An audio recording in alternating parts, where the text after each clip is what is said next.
Morning, judges. May it please the court, Aaron Clark on behalf of Appellate American InfoAge, who I'll refer to as AI for ease. I would like to reserve 5 minutes for rebuttal. Thank you.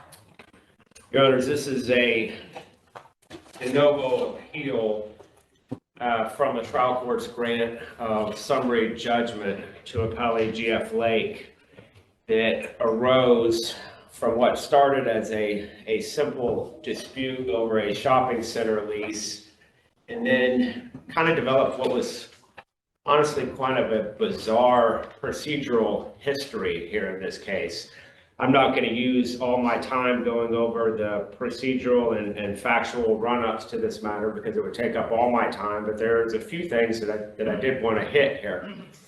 And one of those reasons is intent does matter here. It's dripping all over the actions that were taken that got us to the point here today. And intent is something that is typically decided by a jury. But this is a bizarre case. It involves a shopping complex. It involves a settlement agreement, numerous related cases, and an assignment of claim. The original plaintiff in the underlying case, Pirates and Pens, is long gone. Appellee GF Lake was ultimately substituted by assignment into the case. And in my opinion, there's essentially two ways we can ask the question we're asked here to decide today, and we can phrase it in a legal manner, and we can phrase it in a factual or a common sense manner. And if we phrase it legally, then essentially what we're asking is, did the trial court err when it found that there were no disputed material facts regarding appellee GF Lake's legal relationship with its sister company, GF Alt, for purposes of a settlement agreement mutual release? And in fact, the court found there is no record evidence to support AI's contention that GF Lake is a successor, assign, or agent of GF Alt, upon which a jury could reasonably find in favor of AI. That is the section of the order that we are challenging here today, Your Honors. The second way to phrase the question, in my opinion, is just a common sense way of phrasing it.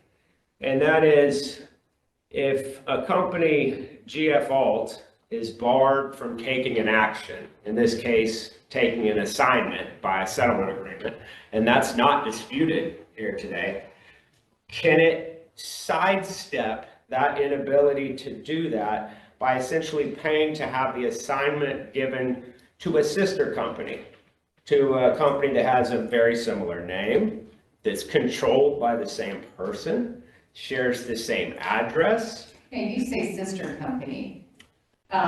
Is that in the language of the release? Well, I thought you were relying on a successor, or assign, or agent. That's correct. That's correct, Judge. When I say sister company, I'm using that in a general sense, and then I'm going to get to the specifics of the language of the release. That's correct. Let's get there, because I think that's kind of the crux of what you're saying here as far as successor. And I think we're guided by the M-Block case that discusses what actually a successor is. And so I'm trying to see how the facts here fit with that, are similar to that case in which they talk about that a successor, they talk about Black's Law Dictionary, but they also say that it's a successor for the purposes of the settlement agreement in that case was because M-Block took over the property and all of EV's rights with regard to the property. Do we have that same situation here? I think we do, Your Honor, because what happened here, what the record evidence demonstrates, is that you have two companies, both controlled by the same person, which is Robert Grease, and GF Alt, who was barred under the settlement agreement mutual release, which was conceded at earlier argument. Essentially, GF Alt writes a check to Pirates and Pens and says, give me the assignment. I want you to give this assignment not to GF Alt, I want you to give it to GF Lake. And so in that sense, he is controlling where that assignment goes. It could go to any different entity. And so what you're really saying is, does the fact that he makes the decision to send it to GF Lake instead of GF Alt, does that take us out of a situation where it's an agent, a successor and assigns, a privy? You know, one of the things that M Block talks about is also the argument of a privy, where it says it's difficult to define what that is, but you know, almost you know it when you see it. And essentially what we're talking about and what M Block talks about is taking a step back and saying, okay, what was the purpose of the settlement? And do we feel like this conveyance or this successor entity that's coming along, should it be? Typically, when you think of a successor entity, you think of something that has been incorporated for the purpose of that transaction. But we don't necessarily have that case because GF Lake was actually incorporated sometime prior, right, to this transaction. And so I think then what you're, hanging your hat on is the fact that GF Alt directed the money. Is that, what else other than that? I mean, the fact that they both have GF in their name, frankly, I don't really think much of that argument. I completely understand. I do agree, they're both special, SPVs, special purpose vehicle companies. Okay, they have the same manager. Same manager. Okay, but that doesn't necessarily mean anything. I think there was ample evidence that the makeup of the company itself, there were some different makeups in the actual ownership of the company. Right, yeah, and I totally understand that, Your Honor. And I think the record evidence through the testimony of Mr. Grease, whose deposition transcripts were admitted to the record, GF Lake has not conducted any other business other than essentially accepting this assignment. So the question becomes, if GF Alt is prevented from taking this assignment, can I just send it to one of my other companies? And I guess I would make a juxtaposition to you that is a little, I admit it's not directly on point, but I think if we apply a common sense element to it, imagine that my client AI had a judgment against GF Alt, and GF Alt took some property and transferred it to GF Lake. Would anyone try and argue that that wasn't a fraudulent transfer of some sort? Well, and I get where you're going with this, that there was some obvious nefarious thing going on here, right? I think that's what your argument is, but the question that I have is, well, what evidence was there that there was some nefarious or fraudulent thing going on? Well, I think you have several things. First, you have the facts and circumstances leading up to it, which was, I'll give you a couple examples. Under the settlement agreement, GF Alt was supposed to convey back a parcel of land to my client, which was what was referred to as Parcel H in the record. Prior to the time that was due, GF Alt started making entreaties. Well, you want to sell that back, sell that reconveyance back? The answer was no. So after being rebuffed, then the timing of this is when there is this assignment that's purchased from Pirates and Pins. So that timing, it does matter, right? That goes to do with the intent. Now, what else is part of the record that shows that, Judge, is also this idea that why was GF Lake inserted into this process at all, if not to evade this settlement agreement? And another thing that I would say to you, Your Honor, is not only do you have, first of all, let me back up. This settlement agreement, this mutual release, has some of the broadest language I've ever seen, right? It doesn't just... It's release language. Other than, it doesn't just say agents, it doesn't just say successors and assigns.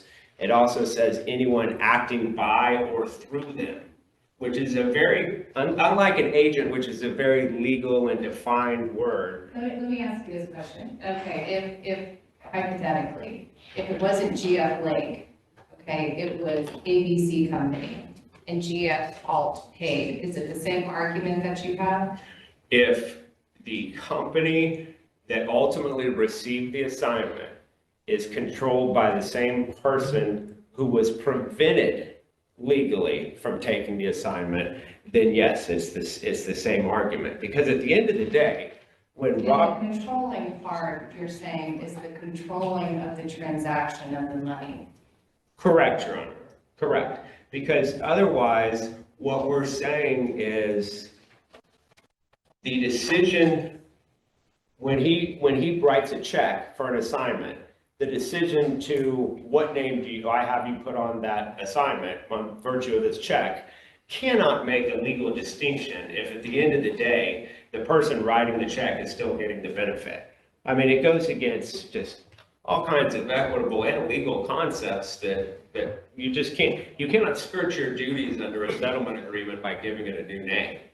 And I think there's two things that I would like to point out here, which is there seems to have been some confusion in this case because both parties obviously moved for summary judgment in this case.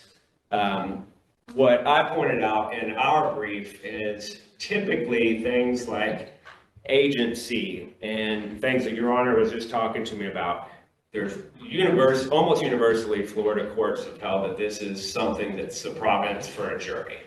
So while I believe that the record evidence on this matter shows that this was clearly barred and that we should have been granted summary judgment on our motion, at a bare minimum, the record reflects a number of genuine material disputes that prevented the court from simply saying, well, we're going to go ahead and grant summary judgment for GF Lake, despite all of this record evidence that demonstrates the similarities, the control, and at least the strong suggestion that GF Lake was acting as an agent, as a successor and assigned, as someone who was acting by and through. And so because of that, at a minimum, it was inappropriate to grant summary judgment at that point. I did want to hit just briefly one issue related to that, and that's something that is raised in Appellee's brief, which is the idea that there was any sort of invited error. Both parties moved for summary judgment in this case, but it's very important. One of the cases that was cited in Appellee's brief was the case of Hunter, which was 427 Southern 2D 1901, which talks about invited error. But in that case, the parties actually stipulated that there was no genuine issues of material fact and asked the trial judge to make a decision at summary judgment. Here, both sides were seeking summary judgment, no doubt about that. But there was no stipulated material facts.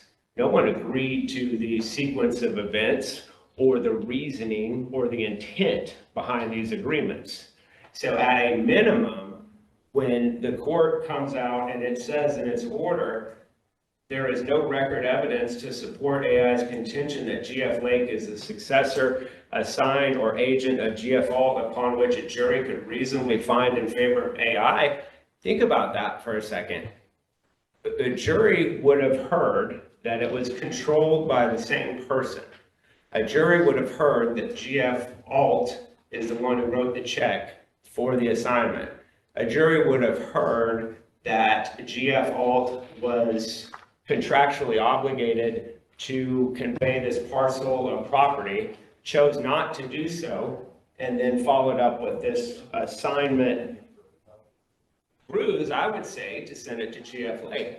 The jury would also hear about all of the similarities of control between these two companies. Can we really say that that is not even a jury decision at that point for a jury to decide whether or not there was an agency relationship or a successor? Well, isn't it typical for a trial court to decide something like whether something's barred by a settlement agreement itself? And what if all the presumptions were made in the favor of the non-moving party and all the evidence was accepted and that legally speaking, still didn't meet the definition of agency or successor. Would that be an appropriate reason to decide on summary judgment? Well, I think, You have about 5 minutes left, so I'll let you answer this question and adjust the time if it goes a little over. sure, Your Honor, I think certainly contract interpretation is appropriate for summary judgment. And here you did have contract interpretation to decide whether or not GF Alt was barred by the release. Because if GF Alt wasn't barred by the release, then we wouldn't even be having this discussion because it wouldn't have mattered who the assignment went to. So I think it was appropriate for the judge to decide that matter as a matter of law. There are some contract matters that are difficult for a judge to decide as a matter of law because they involve things that typically involve factual disputes, particularly intent.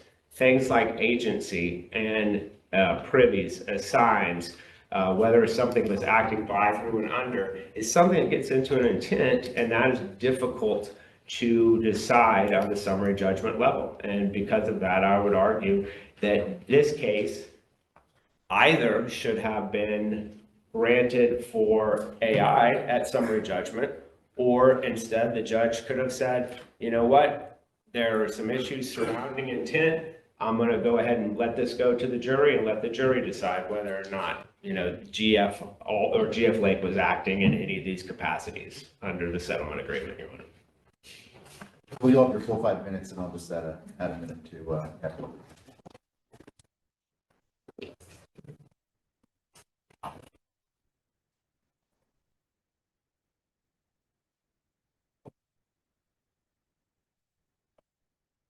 Please support. I'm Tom Elliott, here with trial counsel Greg Wilson. I'm going to start with Judge. I want to get to Judge Smith's points, but I want to start with Judge Atkinson's because that's really where I wanted to start with. There are two ways to affirm this, at least two ways. And the simplest one is just look at the language of the release document because it's been misquoted in the initial brief. If you look at 1822, that's the board report. It's also at 1877. When you look at who is releasing, we'll just focus on GF Alt, or the worst same thing, the Cooper entities, as they call them. It is releasing, acquitting, but so forth, each other's, giving a release to each other's officers, agents, employees, and so on, managers. It is not releasing on behalf of those people. In other words, GF Alt is giving a release for itself only, not for its successors, its agents, its managers, et cetera, just for itself. Now it is releasing all of Cooper's agents and so forth, and Cooper is releasing all of GF Alt's, but it is not releasing, GF Alt is not releasing for any of its agents, successors, and so forth. That's the plain wording of the agreement, which I think is what Judge Atkinson was referring to. That is a pure question of law that actually the judge sort of touched on it, but the order really goes off on the agency stuff. I'm going to come to that. But if you can stop there because since there was no release of agents, successors, etc., it's fine even if GF Lake is a successor or an assign or whatever. It's fine for them to get this. They're not, and now I'm going to come to that. And again, to sort of take a step back, this all starts because American InfoAge, AI, took $828,000 from its tenant, PMP, Pirates, and whatever, they were supposed to do improvements with, and didn't do the improvements and didn't give the money back. And so when GF Alt is trying to foreclose the property because they had acquired a loan, American InfoAge also didn't pay its loan to, not only took the money, but it didn't pay its loan to the bank. When it acquired the properties, foreclosing, and you've got P&P in the way because they have a lease interest. Okay, and they're owed $328,000, which Judge Farfanti, same judge on both cases, ruled. So this was done to get P&P out of the picture so that the foreclosure could go forward. So there's nothing nefarious here. The only thing nefarious is trying to use this to get out of paying $328,000 they don't deny they owed. Okay, and by they I mean AI. Okay, so The plain language, if you look at that, their argument is just wrong. They haven't quoted it correctly in their brief. We point that out, pages 19 and 36 of their brief. They paraphrase it and they make it sound like, oh, you gave this release for all these people. They didn't. Okay, now let's move on. Let's assume that it was read the way they say it should be, which is not, that's just wrong. But let's take a look at GF Lake and GF Alt. Okay, GF Alt did not control GF Lake. They have separate owners. The statement that GF Alt provided the money is incorrect. If you look at page 919 of the record, you will see the transfer coming into the bank account from an entity known as GRM Family LP. That is not GF Alt. That's coming into the bank account, and then you see a few days later, you see the payment out wired to Pirates and Pins, PNP. $400,000 in both instances. So the statement that GF Alt provided the money was false, wrong. Okay. So when you read the release correctly, and when you understand the parties, there is simply no disputed fact. Here, they did not show, they needed to show GF, even under their theory, they had to show GF Lake was a successor, et cetera, which they didn't do. They pointed to things like, that are just inaccurate, as we've said in our brief. I won't dwell on that. In terms of the waiver issue, there was no stipulation about material facts, but both sides moved for summary judgment on the exact same issue. Okay, and they didn't. What they didn't argue, their problem is a waiver more than an invited error problem. I did throw the invited error case in there because it's my case from many years ago. Always like the sound of it, but this is really a waiver, failure to preserve situation. They didn't come in to the trial judge and say, oh, if you rule against us, we've got these disputed facts. Same thing, they're now saying, well, maybe the release is ambiguous. They didn't raise that below. You've got to have raised those things below to preserve them. They did not. I know we have some experience with trial judges here. The reason for that, you like to hear these arguments below so you can rule on them. They didn't make those arguments below, so they are waived. I'm happy to answer any questions. Otherwise, GF Lake would ask this court to affirm because the plain text of the documents did not preclude GF Lake acquiring this claim for the money that American InfoAge owed PNP. Neither language or any equitable principle warrant rewarding AI for taking over $300,000. Thank you.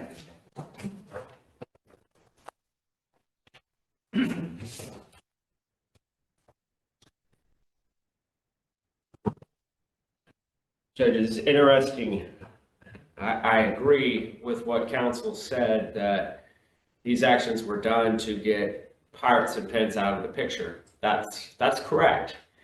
But let's take that a step farther. What happened, and all of this is part of the record and it's part of our brief. Once this settlement agreement was entered into between the parties, these parties, American InfoAge and GF Alt, started to cooperate in order to get PNP out of the picture. My client operated under the terms of this settlement agreement with good faith, thinking that they were moving forward in the same direction. That included, for purposes of a previous summary judgment against Pirates and Pins, GF Alt actually paid the attorney's fees for the attorney, Mr. Porter, who was representing American InfoAge at that time. And so at the same time that they were paying his attorney's fees, then you have this situation where you go have a conversation with Pirates and Pins and say, well, better not give the assignment to GF Alt. Let's give it to GF Lake instead. That is some pretty troubling conduct to say. If we follow the lines of what Mr. Elliott just said, as far as the construction of the release, that's not on behalf of, it doesn't have that language. What is your response to that? Your Honor, there's nothing in the order itself that goes into that issue. when I read the release, I believe the plain reading of the release is that the parties intended to release each other and their various successors, assigns, officers, agents, all of the entities that you go into. If that is not the reading that this court would make, I would argue that you have an issue with the first paragraph of this release and the second paragraph of this release do say a little bit different things, right? Now, if I'm just being candid, I believe that's the case. But that was not addressed by the trial court. That also was not waived by American InfoAge. We argued and still argue that summary judgment was proper to be granted on our part. The fact, however, that we filed for summary judgment does not mean that if there are no genuine material facts, or you do need parole evidence, that we have waived that, right? You know, if genuine material facts remain, they remain whether or not both sides are seeking summary judgment or not. So in my opinion, if you believe that there are issues with the interpretation of the release, the settlement agreement, then it's the same result, which is we need to take parole evidence to look at the intent of the parties for purposes of that. But I believe if you look at the plain meaning of that release, that all of those other entities are covered, Your Honor. And then the last thing that I would hit is this idea of who paid for this assignment. You know, one of the things that was never produced in the trial court, not once, was the settlement agreement between GF Alt and Pirates and Pens. Never seen it. Look at the record on 1918 to 1919, which is a bank statement from GF Alt regarding the payment of the assignment. This is a situation where the intent to evade a settlement agreement really couldn't be any clearer. We think we made out our burden to prevail on summary judgment, but based on Florida law, at a minimum, all of these circumstances and the way this transaction occurred, plus the similarities between the companies, dictated that this at least went to a jury to make a determination on whether or not GF Lake was barred under this agreement. Thank you, judges.